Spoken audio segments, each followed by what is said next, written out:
The Pittsburgh Steelers versus the Jacksonville Jaguars. This is who's in, who's out, and everything you need to know about this game. So, this game is taking place Sunday at 1 p.m. Eastern Time at Acrisure Stadium. The Pittsburgh Steelers are at home, and the Jacksonville Jaguars are away. And whenever the Steelers and the Jaguars face each other, it seems like it's always a tight matchup.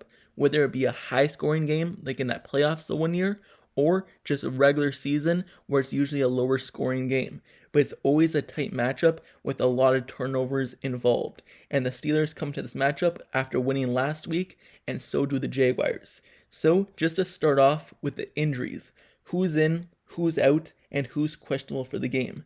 We're going to start off with the Steelers side of the ball.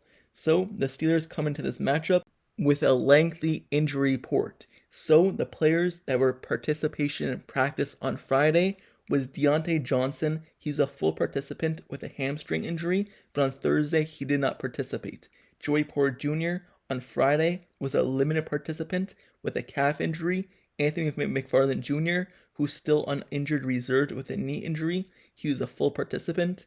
Levi Wallace, who's dealing with a foot injury, limited participant. James Pierre with an ankle injury, he did not practice. And Cole Holcomb with an ankle injury, full participant. Nate Herbig with an illness, full participant. TJ Watt, who was dealing with a heel injury during the week, he was a limited participant on Friday.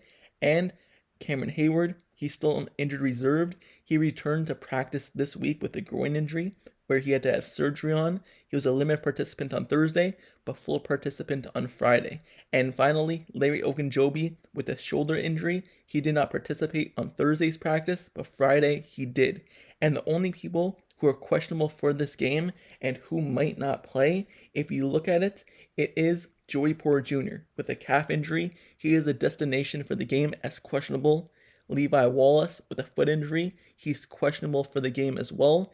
And James Pierre with the ankle injury is questionable. Every other player listed on the injury report will play, meaning that Cameron Heyward, he more than likely will come off injury reserve if the Steelers seem fit for this matchup, and so will Anthony McFarland Jr., meaning that the Steelers will have to make two corresponding moves to cut some players to get those two open roster spots for those two guys to return. If they don't, and they want to wait another week, then we'll see that move next week. But those guys are the ones who are in, who's out, and who's questionable for the game.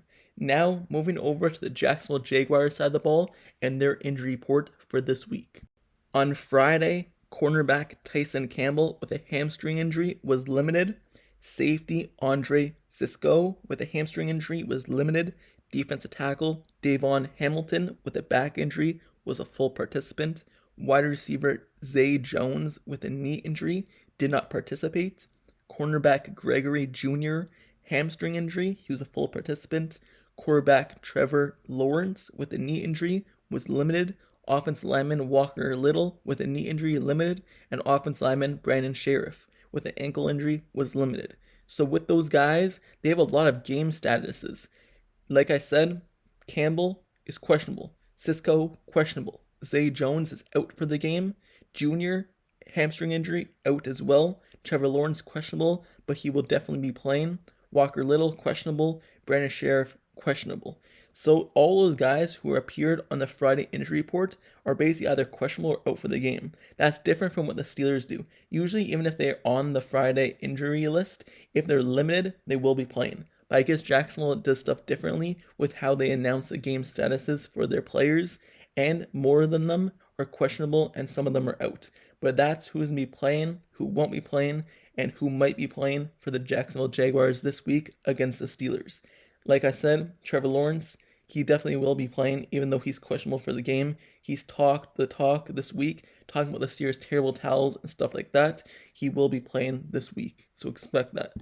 So that's the injury list for both teams. Now moving back to the Steelers really quickly, with all those injuries that you saw with their cornerbacks, from Levi Wallace to Joey Porter Jr., it was actually reported when Barku and Darius Rush, the cornerbacks for the Steelers. Barku, he's on the Steelers practice squad, and Darius Rush, he got signed by the Steelers this week and is also on the practice squad. Both of them said that they received first team reps in practice today. And I guess they're getting prepared just in case if they might need to be raised from the practice squad onto the main roster and play this Sunday, especially with James Pierre, Levi Wallace, and Joey Porter Jr., all three cornerbacks for the Steelers being questionable for the game. Patrick Peterson is the only one who did not show up on the injury report. So Luke Barku and Darius Rush, those guys are getting ready just in case for this week's matchup. Now, enough with that. Let's talk about the actual game being played on the field and talk about what to expect for this week's matchup. So we saw the Steelers last week struggle in the first half.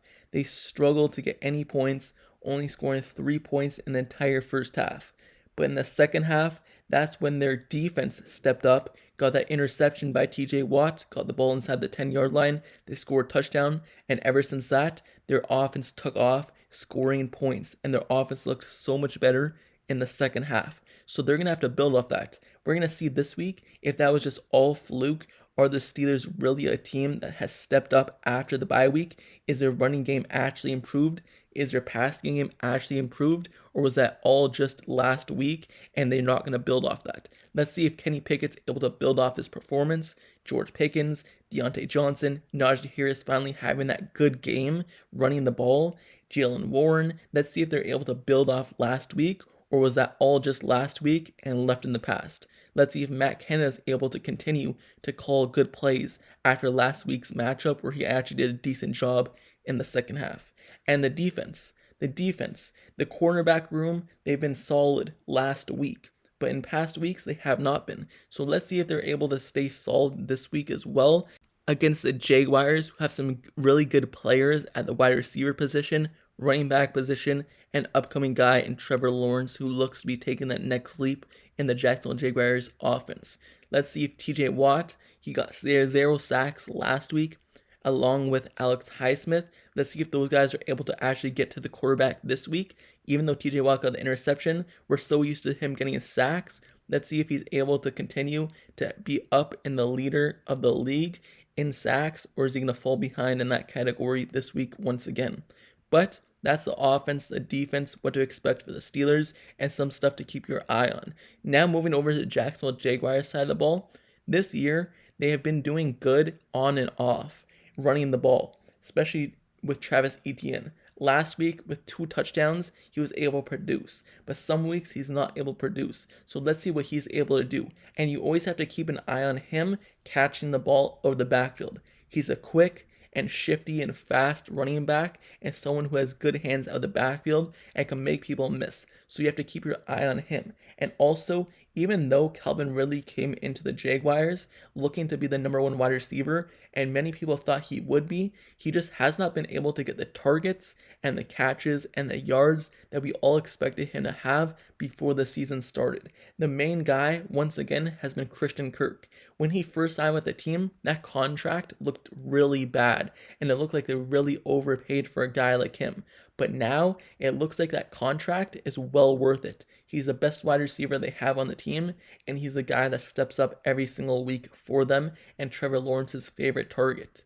Evan Ingram, and also another guy to keep your eye on. He's a solid tight end in this league. And looking at the Jacksonville Jaguars defensive side of the ball, you could be kind of misconstrued by the ratings that they have. They're ranked 31st in pass defense. But if you look over the past 3 weeks, the teams throwing the ball, they have over 150 pass attempts. Obviously, a defense having 150 pass attempts, which is 50 pass attempts per game over the last 3 weeks, of course, their pass defense is not going to hold up against that. And especially because Jaguars have had the lead the past few weeks, the teams have to throw more, meaning that the pass defense has to stay on the field more. They invested a lot in their defense linemen. They want their defense linemen to get home at the quarterback, but when they don't, their cornerbacks and secondary have to keep the wide receivers kind of under control. And that's what's been in question the last few weeks. But they've had so many pass attempts against them. Of course, the yardage is going to be allowed. That's a lot of pass attempts, and you're going to expect that from a defense. So that's why it could be kind of tricky when looking at their pass defensive rating being 31st in the NFL. But their pass defense just in total, just looking at it from an eye perspective, looking at the game, it's been solid. Their defense has been solid. So that's what to expect from the Steelers and the Jaguars, both their teams. Looking at the special team side of the ball, the Steelers kick return game, if Anthony McFarland Jr. plays, you expect it to be better. Over the past few weeks, ever since week 1, it's been bad, especially the kick return game. You want to see Anthony McFarland Jr. back on the field and see what he could do. Punt return game, Calvin Austin, after having a really good preseason, hasn't really done anything for the Steelers in the punt return game. So hopefully he's able to actually do something this week. And Chris Boswell, he's always been solid. Presley Harvin, he's had a really good year this year. So those two, expect good things from them. And that's kind of it for this week's kind of preview of the Jaguars, the Steelers, 1 p.m. Eastern Time on Sunday. Steelers are at home, Acrisure Stadium, and these are the injuries, who's in, who's out, and who's questionable, and what to expect from this week's matchup for both teams, and what to keep your eye on. But with that being said, let me know down in the comments below your thoughts on this game. Who do you think will win? Give me your score prediction for the game. Who do I think will win? I think it will be a tight matchup. I will give the edge because I need to see more. Can the Steelers build on last week? I'm going to give the edge to Jaguars. I'm going to say the final score will be 24-20.